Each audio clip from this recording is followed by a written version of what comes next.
आज अक्षय तृतीया है। आज ही के दिन भगवान परशुराम जी का अवतार हुआ था।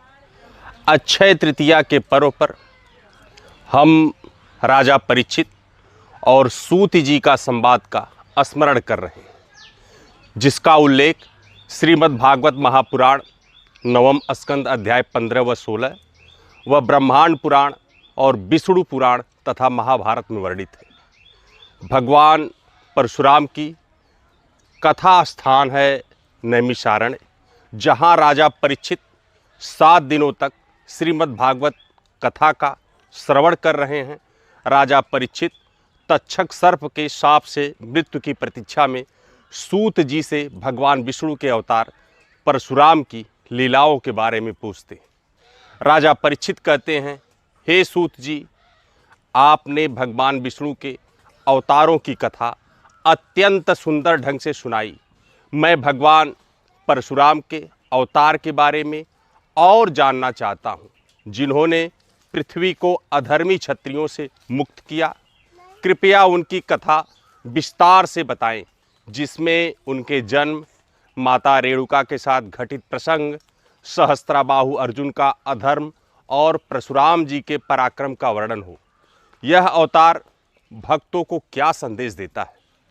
सूत जी बहुत प्रसन्न होकर कहते हैं, हे राजन, भगवान परशुराम का अवतार धर्म, शक्ति और भक्ति का अनुपम संगम है।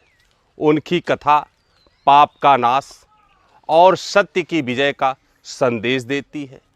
आइए मैं उनकी लीला क्रमबद्ध रूप से सुनाता हूँ, जिसमें आपके द्वारा पूछे गए सभी प्रसंग शामिल हैं। सूत जी कहते हैं, हे राजन, त्रेता युग में जब पृथ्वी पर क्षत्रियों का अहंकार और अत्याचार बढ़ गया, तब भगवान विष्णु ने भृगुवंश में महर्षि जमदग्नि और माता रेणुका के पुत्र के रूप में अवतार लिया। बैसाख शुक्ल तृतीया, जिसे अक्षय तृतीया कहते हैं, के प्रदोष काल में उनका जन्म हुआ। उनका नाम राम रखा गया, किंतु भगवान शिव की कृपा से उन्हें परशु प्राप्त हुआ, जिसके कारण वे परशुराम कहलाए। उनका अवतार पृथ्वी को अधर्मी क्षत्रियों के भार से मुक्त करने और धर्म की पुनर्स्थापना के लिए था। वे ब्राह्मण कुल में जन्मे, किंतु क्षत्रिय गुणों से युक्त थे, जो भगवान की लीलाओं की महिमा को दर्शाता है। परशुराम जी ने अपने पितामह ऋचिक और भगवान शिव से शास्त्र और शस्त्र की शिक्षा प्राप्त की। शिव ने उन्हें परशु, त्रैलोक के विजय कवच और अन्य दिव्यास्त्र प्रदान किए। वे शास्त्र में विद्वान और शस्त्र में अजेय थे, जिससे वे धर्म के रक्षक बने। हे राजन, परशुराम जी की कथा में माता रेणुका का एक प्रसंग अत्यंत महत्वपूर्ण है। एक बार माता रेणुका जल लेने नदी के तट पर गई। वहाँ गंधर्वराज चित्ररथ जल क्रीड़ा कर रहे थे। उनकी लीला को देखकर रेणुका जी कुछ समय के लिए नदी किनारे रुक गई और जल लेने में विलंब कर दिया। यह देखकर महर्षि जमदग्नि क्रुद्ध हुए, क्योंकि उनकी तपस्या और पवित्रता में यह व्यवधान हुआ। जमदग्नि जी ने अपने पुत्रों को आज्ञा दी कि वे रेणुका की गर्दन काट दें, क्योंकि उन्होंने पति के प्रति कर्तव्य में चूक की और संध्या की अवहेलना की है।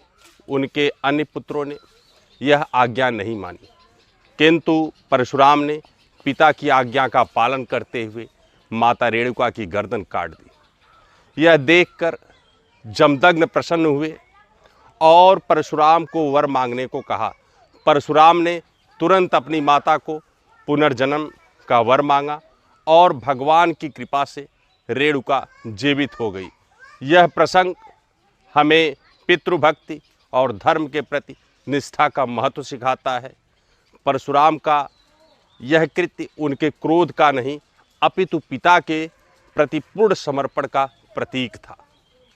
आगे सूत जी कहते हैं, हे राजन, है वंश के राजा सहस्त्रबाहु अर्जुन ने अपनी सहस्त्र भुजाओं के बल पर संपूर्ण पृथ्वी को जीत लिया था, उसका अहंकार इतना बढ़ गया कि वह ऋषियों और ब्राह्मणों पर भी अत्याचार करने लगा। एक बार वह अपने सैनिकों के साथ महर्षि जमदग्नि के आश्रम में पहुंचा। जमदग्नि ने उसका स्वागत किया और कामधेनु गाय की कृपा से उसे और उसकी सेना को भोजन कराया। कामधेनु की शक्ति को देखकर सहस्त्रबाहु लालच में पड़ गया और उसने गाय को बलपूर्वक से ले जाने का प्रयास किया। जब जमदग्नि ने विरोध किया तो सहस्त्रबाहु ने क्रोधित होकर महर्षि जमदग्नि को बंधक बना लिया और उनके आश्रम को नष्ट कर दिया। वह कामधेनु को अपने साथ ले गया। जब परशुराम जी को अपने पिता के अपमान और बंधक बनाए जाने की सूचना मिली तो वे अत्यंत क्रुद्ध हुए। परशुराम जी ने तुरंत अपने पिता को छुड़ाने का संकल्प लिया। वे सहस्त्रबाहु की राजधानी माहिष्मति पहुँचे और वहाँ सहस्त्रबाहु से युद्ध किया। भगवान शिव से प्राप्त परशु और उनकी अपार शक्ति के सामने सहस्त्रबाहु की सहस्त्र भुजाएं भी निष्फल रही। परशुराम ने सहस्त्रबाहु का वध कर और अपने पिता जमदग्नि को मुक्त कराया। कामधेनु गाय को भी वापस आश्रम ले आए, किंतु सहस्त्रबाहु के पुत्रों ने प्रतिशोध में महर्षि जमदग्नि की हत्या कर दी। यह सुनकर परशुराम ने 21 बार पृथ्वी का भ्रमण कर अधर्मी क्षत्रियों का संहार किया, जिससे पृथ्वी अत्याचारों से मुक्त हुई। परशुराम जी का अवतार हमें सिखाता है कि धर्म की रक्षा के लिए साहस और शक्ति दोनों आवश्यक है। माता रेणुका का प्रसंग हमें पितृभक्ति और आज्ञा पालन का महत्व सिखाता है।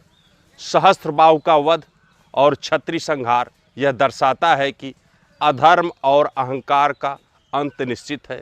गंधर्वराज चित्ररथ की लीला का प्रसंग हमें यह सिखाता है कि मन की चंचलता पर नियंत्रण रखना चाहिए। परशुराम चिरंजीवी हैं और कलयुग में अंत में कल के अवतार के गुरु होंगे। उनका जीवन हमें धर्म, भक्ति और सत्य के मार्ग पर चलने की प्रेरणा देता है। राजा परीक्षित का अंतिम प्रश्न, हे मुनिवर, परशुराम ने इतने कठोर कार्य किए, फिर भी वे भगवान के अवतार कैसे कहलाए? क्या यह हिंसा नहीं थी? सूत जी ने अपना स्पष्टीकरण दिया। सूत जी कहते हैं, हे राजन, भगवान का प्रत्येक कार्य लोक कल्याण के लिए होता है।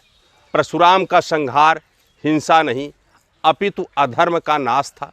जैसे अग्नि कचरे को जलाकर भूमि को शुद्ध करती है, वैसे ही परशुराम ने पृथ्वी को अधर्मी क्षत्रियों से मुक्त किया। उन्होंने धर्मपरायण क्षत्रियों जैसे इक्ष्वाकु वंश की रक्षा की। उनका जीवन हमें सिखाता है कि हिंसा और धर्म की रक्षा में अंतर है। भगवान का अवतार कभी स्वार्थ, क्रोध से प्रेरित नहीं होता, बल्कि वह सृष्टि के कल्याण के लिए होता है।